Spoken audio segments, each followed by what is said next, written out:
બગોદરામાં એકલ માતાના મંદિર પરિસરમાં પ્રેમી યુગલે ગળે ફાંસો ખાઈ જીવન ટૂંકાવ્યું. અમદાવાદ જિલ્લાના બગોદરાના એકલ માતાજીના મંદિરે કેશરડીની યુવતી અને ચિયાડાના પરિણીત યુવકે આત્મહત્યા કરી છે. 15 દિવસથી ઘરેથી ભાગેલા યુગલનો કરુણ અંત. અમદાવાદ જિલ્લાના બાવળા તાલુકાના બગોદરા પાસે આવેલા એકલ માતાજીના મંદિર પરિસરમાંથી યુવક યુવતીના મૃતદેહ મળવાના મામલે પોલીસે મોટો ખુલાસો કર્યો છે.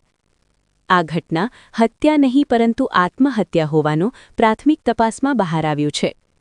પ્રેમી યુગલે મંદિરના પરિસરમાં આવેલા લીમડાના ઝાડ સાથે દોરડું બાંધીને ગળે ફાંસો ખાઈ આત્મહત્યા કરી લીધી.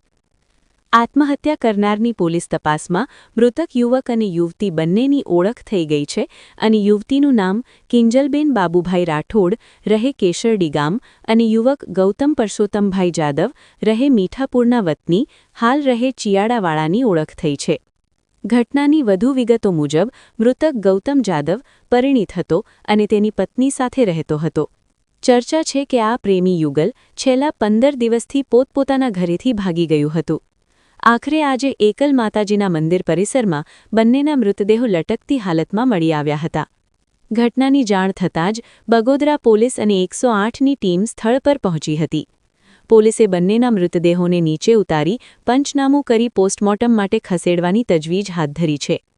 પરિણીત યુવક અને અપરિણીત યુવતીના આ અંતિમ પગલા પાછળના કારણો જાણવા પોલીસે ગુનો નોંધી વધુ તપાસ હાથ ધરી છે.